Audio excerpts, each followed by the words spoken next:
Can I get with ya? Can I get with ya? Can I get with ya? Why you wanna get with me? Cause you got a big B-U-T-T, see? Can I get with ya? Can I get with ya? Can I get with ya? Can I get with ya? Why you wanna get with me? Cause you got a big B-U-T-T.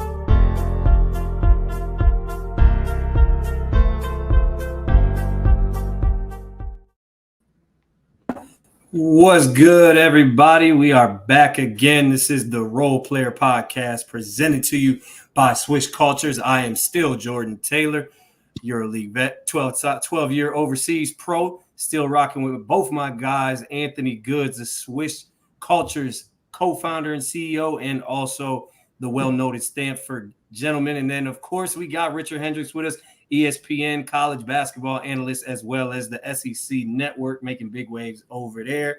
Be sure to follow along on all social media with the handle at Role Player Media to follow along with Role Player Podcast and at Swish Cultures with Swish.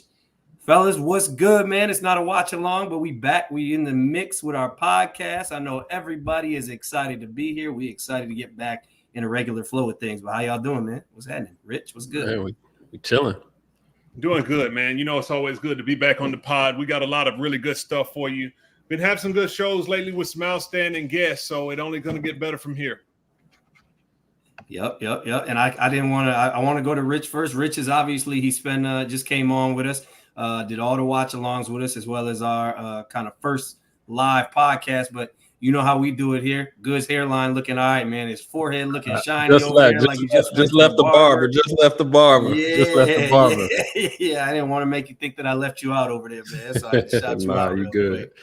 But listen, man, with Rich, we got a little bit of a new format. Excited to debut it for you guys. And we're going to start out with kind of a new segment. It's called Understanding Overseas. And we want to especially illuminate what it's like to be an overseas basketball player. And with that, everybody knows Rich very well, Goods very well, myself. August is the worst month of the year in overseas basketball. Why? Training camp, man. You got to go back. You got to leave your family, training camp, all that, man. Rich, tell me about it. I know you got a soapbox for us. Oh, my goodness. Where do I begin? I mean, first off, listen, when you're playing deep into the EuroLeague season, we all understand when you're playing deep in the playoffs, the season might not end until late May. And every single season when the season ends, you know the team has to have a celebration or a party.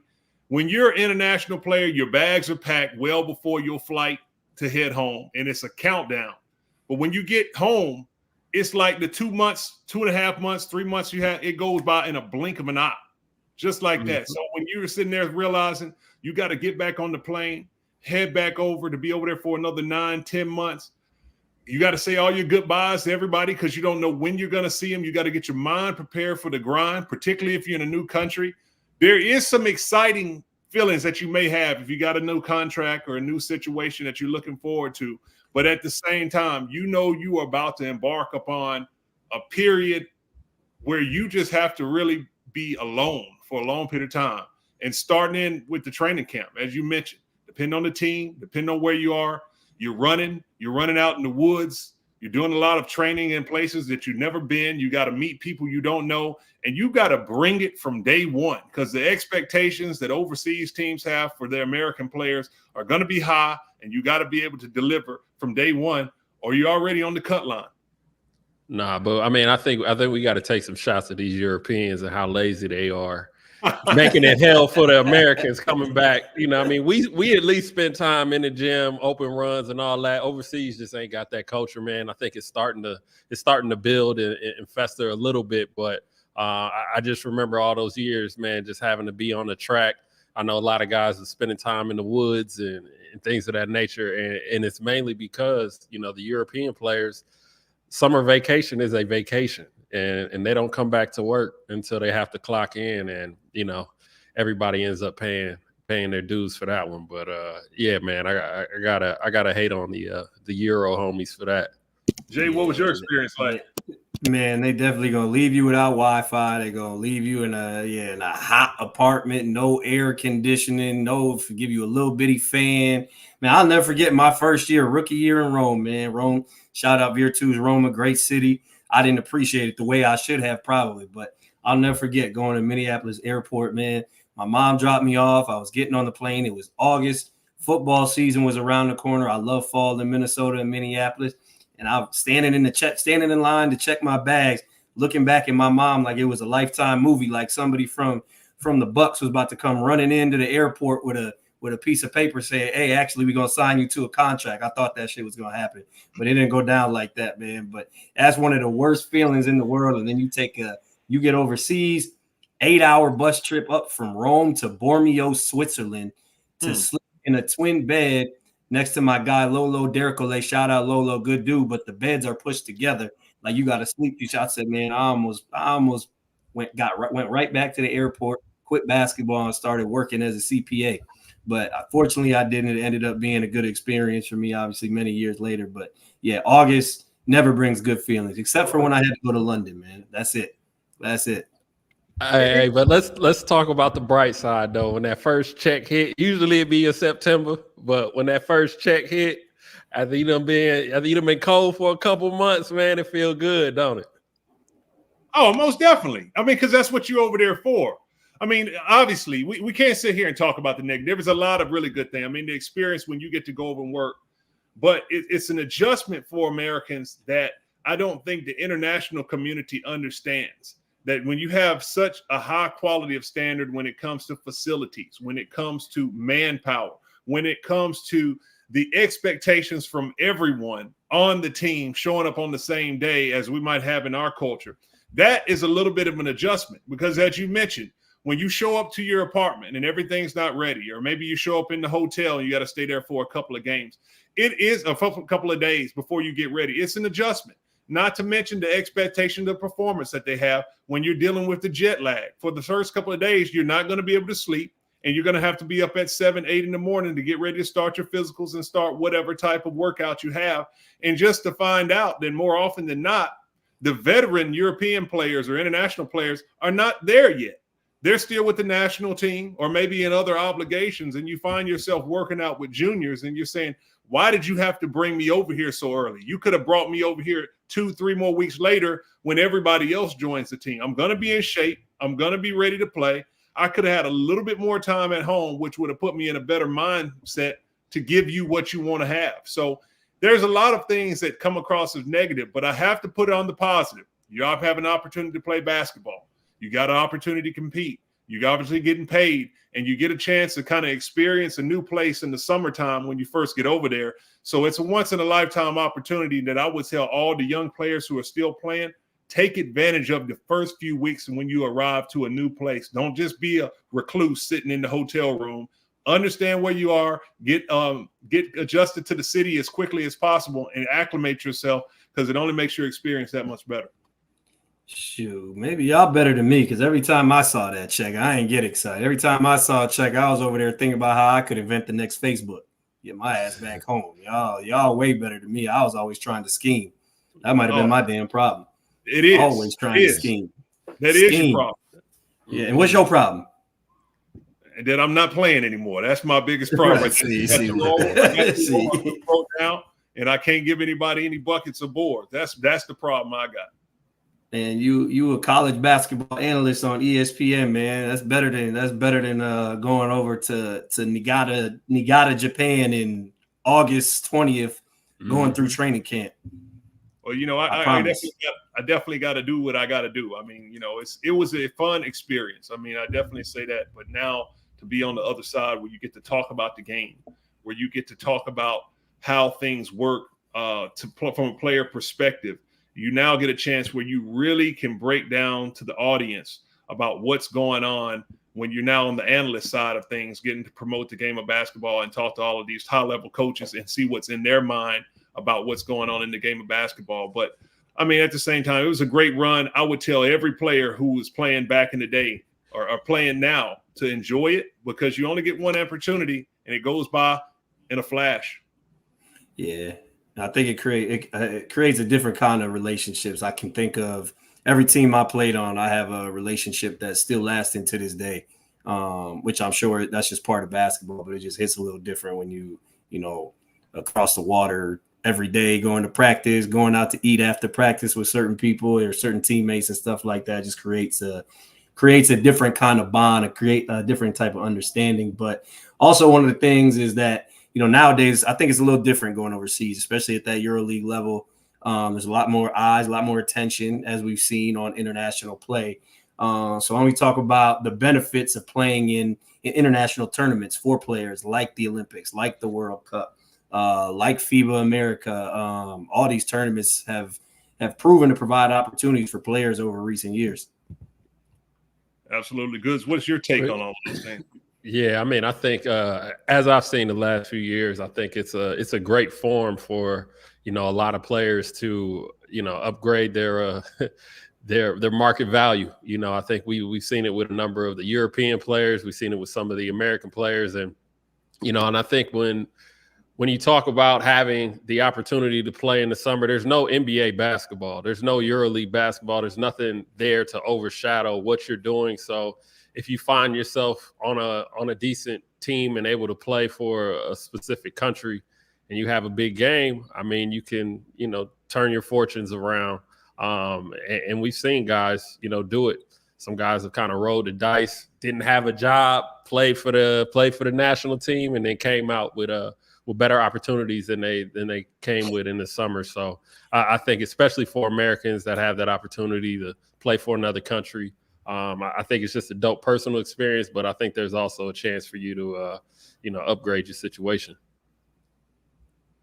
Absolutely. And that's a good thing. As that one thing that I really loved about international basketball, we all know that we grow up and you want to be drafted and you want to play in the NBA and you want all of those opportunities that come with that. But at the same time, you know that for people that come from smaller schools, when you're 1 year removed from your college or whatnot, and if you play well, then you can climb significantly in the game and you can catch up to other people who might have been draft picks or might have got a different situation.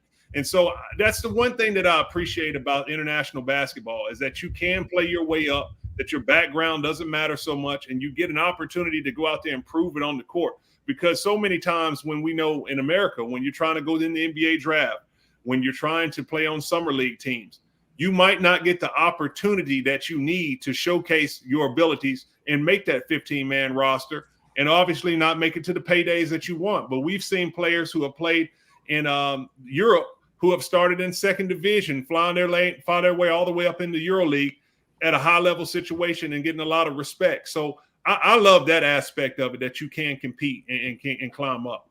Hold on. You saying that that's not existing in the NBA?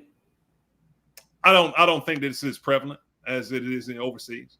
When you look at guys that you can say really good players, Kyle Hines, who's the all-time leading rebounder or whatnot in EuroLeague, and all these championships that he has and whatnot, what kind of a look does a guy that comes from that school get an opportunity in the NBA? And he was a great college player. Okay, you can name one, but I can name five for every one that you got in the NBA. You know, well, I mean, it's also that has to do, like, you can play. I think you can play. There's plenty of guys in the NBA who have played from G League into the NBA. Now, you're going to become one of the best players in the NBA? Obviously not, because just the talent level. I understand that, but I think that exists on both sides of the world. You can become one of the best players when it comes to internationally. Most of the best players internationally are coming from these Power 5 high-level organizations. And I would even say the guys come over from the NBA don't make that much noise when they come into the EuroLeague ranks. Yeah, and I think that's because of the things we talked about from before. You go from essentially being a pro back in the day. Now it's different. You essentially go from being a pro to being an amateur in terms of treatment and in terms of – so, I mean, I think to me that has a lot to do with it, like the mentality of some of the – coming from Lamar, if you're Mike James – I mean, you have an ego. He had an ego, I'm sure, but just the expectation of pulling up overseas wasn't what it was coming from Wisconsin, Stanford, or Alabama. But that being said, I don't know if that's something to laud about, Because why should you? Mike James is clearly more talented than a lot of guys in the EuroLeague level. Clearly, he's proven that. Why should he have to start in second? That's ridiculous. That's a ass backwards system that you have to start in second division. Derek White was in the G League because arguably Derek White's still not more talented than a lot of guys in the NBA. He just found his way. So why is it something to be? Why are we sitting here lauding something where guys have to climb up this totem? How do you create? I don't look at that as like a positive, to be honest. I'm just saying it's got to be a positive from the standpoint from a competitive issue. When you don't come from a Stanford or Alabama or Wisconsin, and you know that you have a fighting chance that you can come over and in a year or 2 or 3 years, you can find yourself on the same playing field as someone who was at a Stanford or Alabama or Wisconsin. Now you have an opportunity that you can really elevate your career. Whereas when you're that underdog at another small college, you always are saying, if I was doing this at that school, then I would probably get more notoriety. But if you don't get that opportunity to ever even have people look at you and show it, then you're never going to get a chance to come up. So you can mention the Derek White, but a Bo McCaleb can be first team all EuroLeague and be one of the top players coming from New Orleans. And he might not get that same look if he's trying to be in the NBA, but he can be a legend overseas.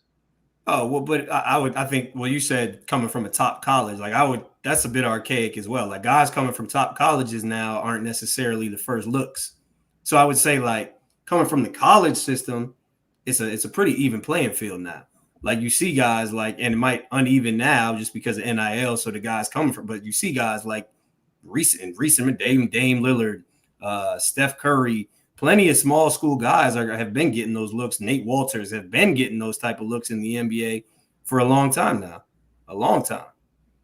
I still would think that they're not going to be at the numbers in which, if you're a scout, how often do you want to be going and going to be checking out all of the smaller schools as much as you're going to have the opportunities to go into the Power Five? If you're going into the Power Five conferences or whatever it's called now, the top levels, you're going to be looking for the talent that has the physical attributes to play in the NBA. And that's going to be the main reason why that player is on the mid-major or low-level level. And that's not something that people are going to take in consideration when you play overseas. Yeah, they would love to have the 6'11" power forward who has the skill set to dominate in the EuroLeague. But chances are you're not going to get him. But they will take the 6'7" guy who's really, really a good player and just lacks the height or the size. And that guy can go overseas and carve out an outstanding career for himself and be a legend at the end of the day.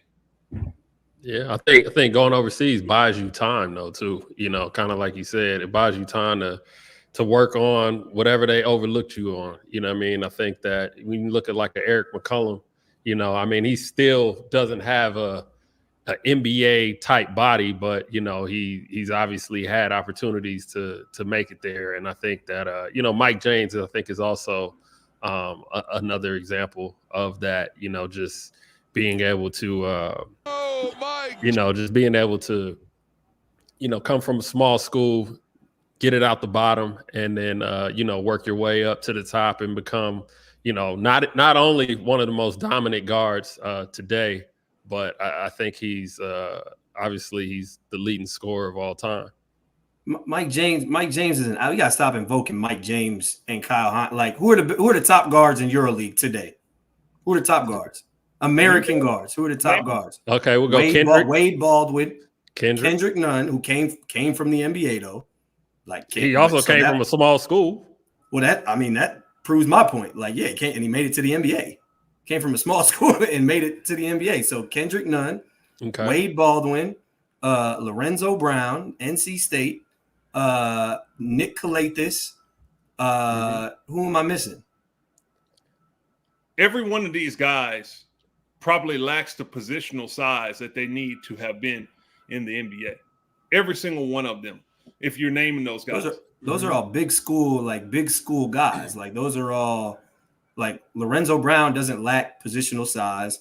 Nick Kalathis doesn't lack positional size. Kendrick, I guess maybe now, but he spent 6-7 years in the NBA. Who else did I say? They lack something. Nick Kalathis doesn't have the athleticism, the jumping ability. But I'm saying Nick Kalathis wasn't a guy that went overseas and built his way up. Nick Kalathis went overseas and went to Panathinaikos. Like Lorenzo Brown went straight to the EuroLeague. Kendrick Nunn went straight to the EuroLeague. Like Mike James is an outlier. Who else? Who am I forgetting? The top guards. Eric McCollum. Eric McCollum's So you got Eric McCollum, like, Mike James. He didn't spend a lot of time in EuroLeague. Huh? How many years did Eric play in the EuroLeague versus Euro Cup? He spent a lot of time in Russia and China. Well, okay. Well, I'm looking at it from a standpoint of let's just say quote unquote ballpark salary range, because I think there's a lot of guys that could play in Euro Cup or Euro League, high level Euro Cup, high level Euro League, and let's not play like Euro Cup didn't have that bag in Russia. They had a Euro League money, and then you have guys in China that are pretty much the same value. You got Darius Adams, Malcolm Delaney, like. You got Darius Adams, but that's in China though. Like that's a whole entirely. But different, I'm saying that's a bit of a different conversation. He worked his way up in Europe to get to China though. He could have went to Europe. Darius Adams? Yeah, EuroLeague. Also. And how many years did he spend in Europe? At least 4 or 5 before he went over, I think. Jamal, where did Darius Adams go to school at? Let me get Jamal. Shout out Jamal. He went to team, man. So Lincoln College, I believe. Was it Lincoln College? Something small like that. Man, we don't even know. That's how. So right. so shout out Darius, but still, who else? Marcus Howard. Okay, hold on. We had Darius Adams. There was another kid. Lincoln Jonathan Indianapolis. Jonathan Gibson. Jonathan Gibson didn't work his way up in Europe. Why didn't he? He went to China from Brindisi. No, that man started out in Israel. Now I think he was playing for Netanya. Israel, yeah. Coming off, he went. Jonathan Gibson went from like Netanya to Brindisi. Nah, Jonathan Gibson. He didn't work his way up in Europe. He went from a mid-level European team to China. Netanya. Yeah, no, Brindisi. That's where he went from. It was after my rookie year. He was averaging 22 a game in the Italian league. Yeah, he went there from Brindisi, but he started off in low-level Turkey, and then obviously Israel. No, I hear you. So that's still working your way up. That's still working your way up from a small school. I don't know that he ever would have got to EuroLeague with his style of play back then. I think because now he would have. Maybe he would have. A great example would be someone like Matt Morgan, TJ Shorts, Bo McKellum. Those are the guys, right? But even then, like Matt Morgan, still not giving me the equal amount of G League guys that have cracked the NBA rotation. Yeah, I would have to go over there and 4 guys. What do I need to give you? 4 guys that have cracked the NBA rotation. Jonathan, off the top of my head, Jonathan Simmons. Derek White. We'd have to get my man Jamal a little slow today in the back room. Tell Jamal to pull up a list of a G League guys, man. A G League guys. But it's been more than 5. Like, you're not suggesting that it hasn't been more No. But I'm saying it's been more than 5 that have gotten into that EuroLeague range of money from a small school overseas. Like, I feel like there's way more opportunity. There's way more teams that are paying that much. And over the years, because you're saying Bo McCaleb played 10 years ago. Like, we're talking like right now. I'm just talking about a small guy that got there. He got all right, there. But let's speak on contemporaries. Let's speak on like modern day contemporary guys like that come from that do that. There's not a lot. Like, we're speaking on outliers.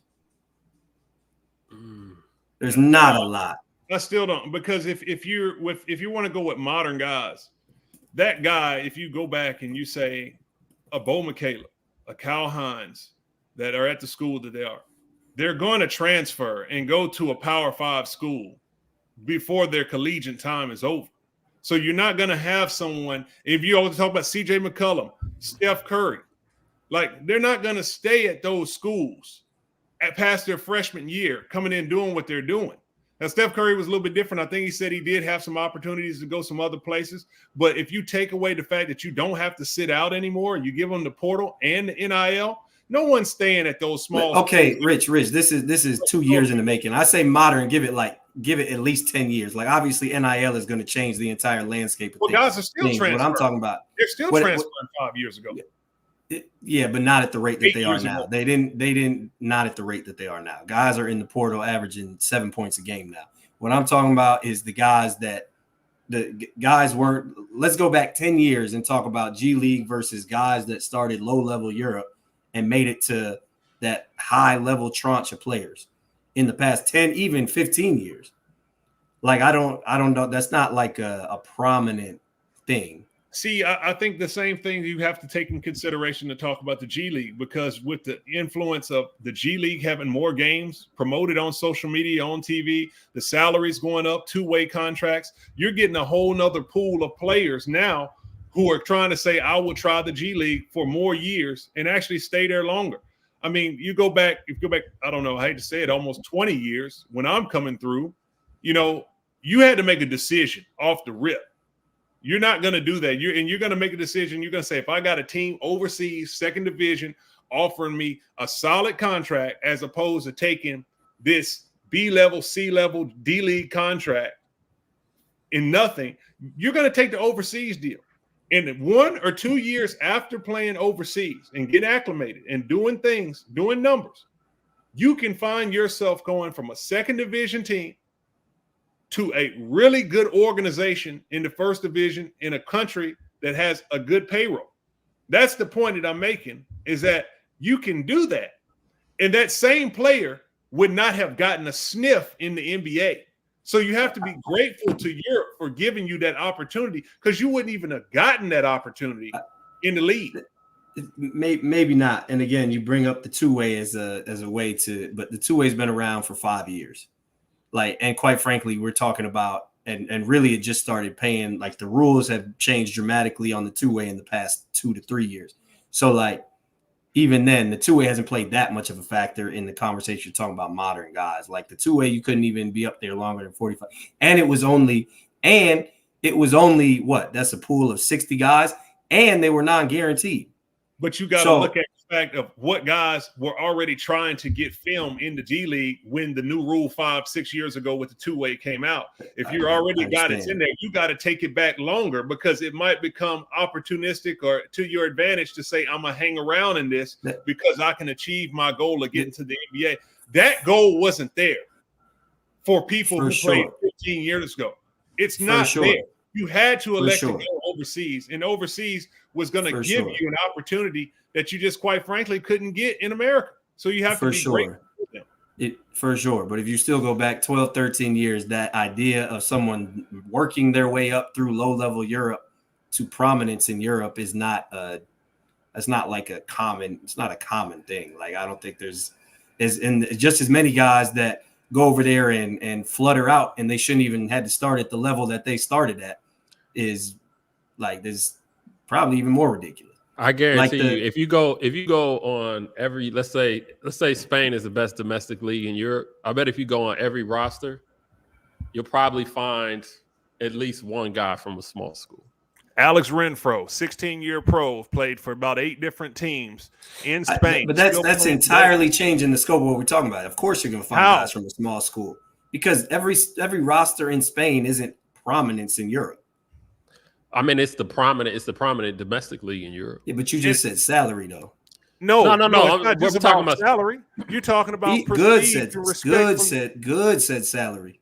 Okay, the salary can be there, but it's also the prestige of the job, the organization and respect of the country in which that you're playing in, the respect of the league. That guy that's playing at that mid-major, small major, not going to be able to get that in the NBA. He can't get it. But you can get that, and you have a whole comparable career over the long term. How I don't see how you can't. I don't understand why you think the prestige of playing at Real Betis means something to a lot of these guys. Like, it means more to you than it does to most guys. Man, you need to talk to some of these guys. If you talk about a guy that's playing low major college and they finally get an opportunity, as I mentioned, this is not someone that's playing in the Big Ten. So if you get an opportunity to play and you find yourself in these first divisions and whatnot and playing for a long period of time, man, that's I didn't say it doesn't. I didn't say it doesn't mean something to them. I said they don't see it as some prestigious job. Just because it means something to them doesn't mean that they don't see it as some like you played in the EuroLeague. It meant something to me to play in the EuroLeague. I had a lot of fun. I don't see Asvel as like some prestigious basketball job, or Madrid or Gala as some prestigious basketball job, but it meant something to me. No, I get you, but I think if we go back and run the numbers, I think we'll see that more players have spent longer at that level of, like, let's just say it's between $800 and $1 million, whatever it is. More players, once they got there, have stayed there in that pocket, as opposed to guys that have worked their way up from the G League, made an NBA a roster, and stuck. Oh, the numbers are almost marginally, I'd say. I don't know. No, I would dare say this. I would dare say the numbers are non-existent for the guys who come on. And I would love to see someone break down and see how many players come from college, sign as an undrafted free agent on the summer league roster, and let's see how many make the team. Add all these stipulations into it. No. Sorry, keep going. No, because like what Goods is saying is that same guy that gets that spot on the summer league and is out there playing for just some nothing on the summer league and hoping to make the vet camp roster. You can't. You're not going to be able. But what I'm saying, you can't just include summer league. You can't just include undrafted. Into high levels in Europe. You have to extend that beyond undrafted. You have to, if that's what we're talking, because you're essentially talking about implicitly odds. So you have to include low level second rounders as well, because they're essentially just summer league players. The second rounder is going to have a better start than the guy that comes from the smaller college. He's going to have a better start when he plays he's going to have a better start when he goes to Europe. You said there's guys that come from low-level Europe and ascend through Europe. The smaller college thing got mixed in there versus guys, I said G League, but guys who are either G League undrafted, and I'm going to add in late second-round picks who ascend up into the NBA and stick. That's really what we're talking about. Can you go to Europe and start at a low level, or be a low-level NBA guy and make it through the ranks of the NBA? You can start the at small low school level. thing. The small school thing was important because you're going to get that's where you're going to get the opportunity, because people have seen you. They haven't seen you at the small school. But when you go to Europe, you have a situation that if you play well, after 1 year of them seeing you play well, now you can climb up the ladder. You can be a guy that's unknown. Nobody knows you. They don't care. They don't know the difference between a Wisconsin and Wisconsin Whitewater or whatever school, and all they see is, hey, Wisconsin D1 beside it. That's all they see. They don't know the prestige. They don't know anything about the conference. They don't know, and they don't care. If they get a good player, they're going to roll with that good player. And that's why you see guys who come from smaller colleges have a lot more loyalty to overseas, and they climb. But you've seen that in the NBA. You've seen guys at small schools do their thing and kill and make it to high ranks of the NBA as well. That's what I'm saying. Like, what are we talking about? Small schools? Or are we talking about being somewhat at a low on the totem pole in the NBA and making it up the ranks? We're talking about getting the opportunity.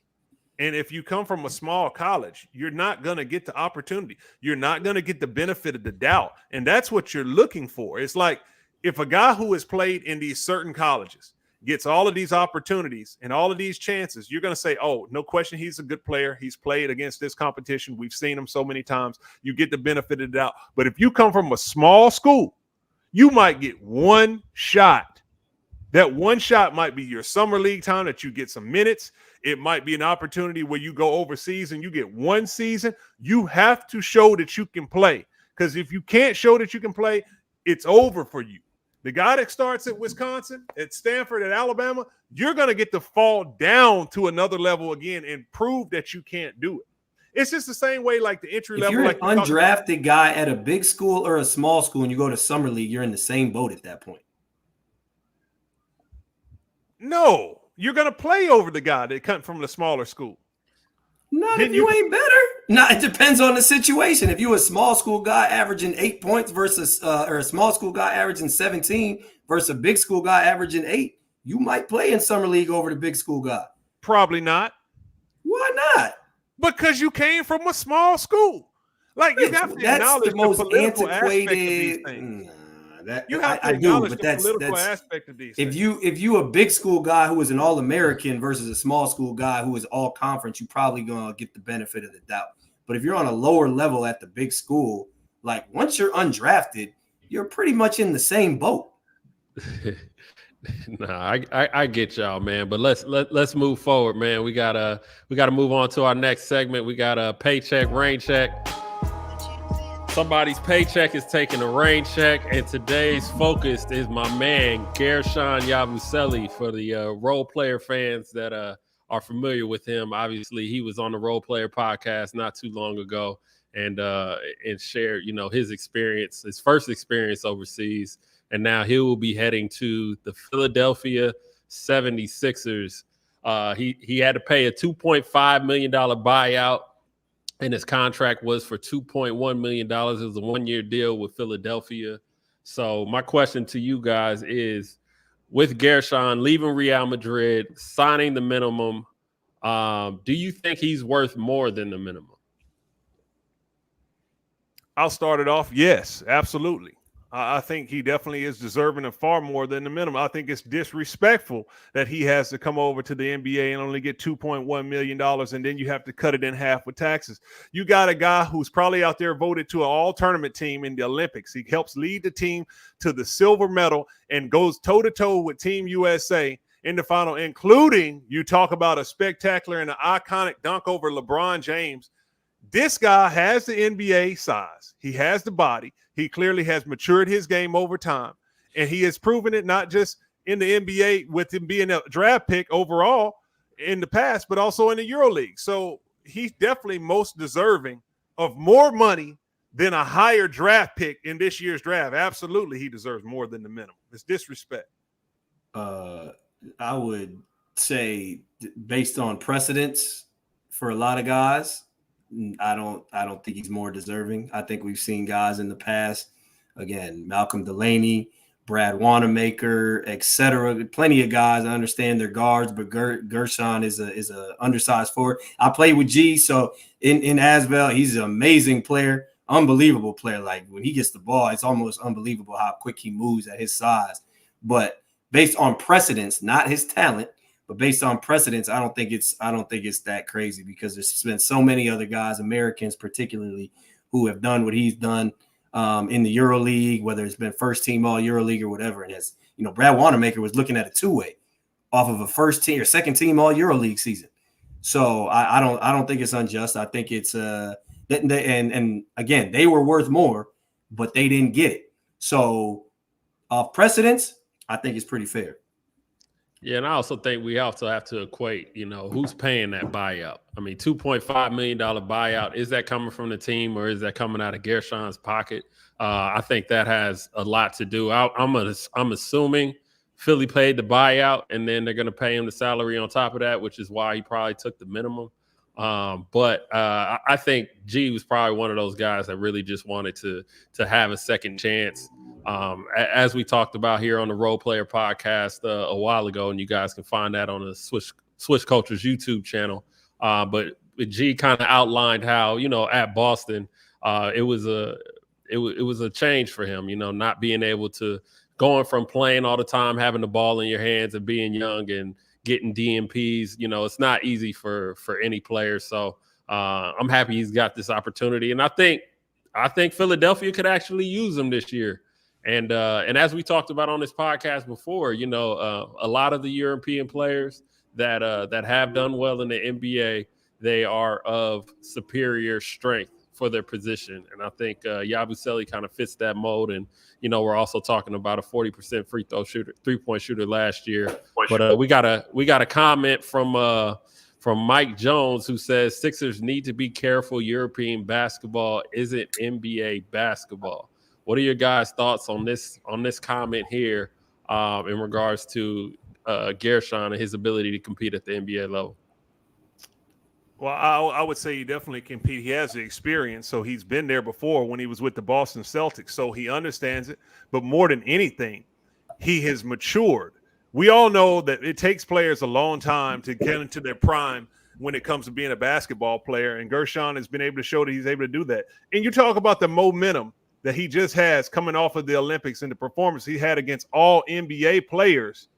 He definitely can show that he can do it as far as the ability. So I don't think that the Sixers need to be careful. I think it's a good signing for many reasons, but I would only say he's underpaid. They got a deal. Yeah, I mean, I don't think that.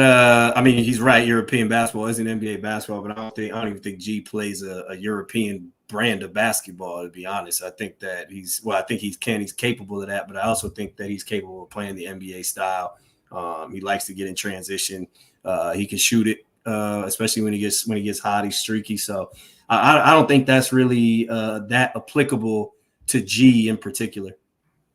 Yeah, I mean, and I think too, when you look at his game, I mean, at Real Madrid, I think he's very how he played at Real Madrid. I think he's very capable of replicating that in the NBA. I mean, he shot open shots, he attacked closeouts, as we're seeing here on the screen, and as we saw in the Olympics, he can get above the rim. So I think he's going to be fine, especially with Embiid and a lot of other guys that are going to demand attention in Philly. I think Guerschon's going to be getting very similar looks like he got in Real Madrid if he gets this time. Definitely. And we got one other comment too I want to get to. We close that up. I think, G will be straight, but Tony Marin, I hope I'm pronouncing that right, is actually a good question for both of y'all. How do you know you're good enough to play in the NBA when you play overseas? Like, when do you know you're chasing the dream thing is either reachable or unreachable, which I think is a very, very good question. So I'll let you, Goods, why don't you take that first? Yeah, I mean, I think that in regards to, knowing that you're good enough to play in the NBA when you play overseas, I think you have to look at your efficiency, number one, because a lot of guys that play overseas, I think you're kind of playing a more let's just say a high usage role, and then if they're bringing you to an NBA team, you're going to be playing a more limited role. So I think you have to look at percentages, whether it be 3-point percentages, and how you play off of closeouts, or if you're a specialist, I'm saying, if you're a rebounder, shot blocker, rim runner, or how switchable are you? Just all the things that NBA teams are constantly, scraping the free agent pool looking for. I think you kind of got to analyze your game from that instant. But kind of like we were saying too, you got to climb that ladder, because I think that there is an ignorance in NBA front offices about different levels in Europe. And just because you have a great year in, let's say, like Serie A, Italy, it may not be as respected if you put up the exact same numbers at a high-level Euro Cup or EuroLeague team, and it has nothing to do with the skill level. It's just the lens in which they're looking at. Yeah, I would agree with that. I would also add that when you're making that decision, I think most players feel as if that they are good enough to play in the NBA that are playing overseas, but it's also going to be about the fit of the team. We can all look at a player in the NBA and say, I can do that role, I can play that job. But it's going to be a matter of what kind of style of ball that NBA team plays, what type of role the star player has, because you're going to be a role player. And I would say from a positional standpoint, as a big man, many of the European players are not going to have the size of the athleticism as the NBA guys. So how can you play without the basketball? And you're talking about finishing in pick and rolls, finishing on dump offs. That's a little bit more difficult to do, depending if you are a high usage guy that's used to playing with the ball in your hand, posting up, and you can manipulate the defense because you're in control. When you have to play off the reaction, when it's just catching and jumping and trying to finish over traffic, that's a challenging thing to do for some players. Now, some players might be tailor-made for it, but the really good players in Europe are generally playing with the basketball, and that makes it a big challenge for them to come in and play a role. Yeah, I mean, I would just say if you got to question it, then you probably reaching the goal that's unreachable. So, if you don't, you might as well just believe it to achieve it, man. I just keep it that simple. I ain't gonna give no technical or analytical breakdown with it, man. Just believe in yourself and work on your game, and you never know what's gonna happen. Watch a lot of basketball and things like that, because, like Good said, it's a lot of people making decisions that is really just just like anything else. If they decide they like it, they do, and if they decide they don't, they don't. It is what it is sometimes. Hey, yo, real quick, man. I wanna play a quick game, man. Since we heading out of Paycheck, Raincheck, but shout out to my guys at Basket News as they shared the salaries for Maccabi Tel Aviv this year. What do you guys think of the salaries of these players here? And obviously, we're not talking about how they're going to be able to compete, but do you think they're overspending on some guys, or do you think this is right about their market value here? Well, we got to get Jamal to zoom in on that joint. I can't quite see Jamal back there asleep at the wheel. There you go. Nah. I got LASIK, brother. It ain't my eyes. I got LASIK. 1.2. This is a 35 plus. This is a 35 plus podcast. We got to zoom in on us. We got to zoom in. Wow. Tamir Blatt. Wow.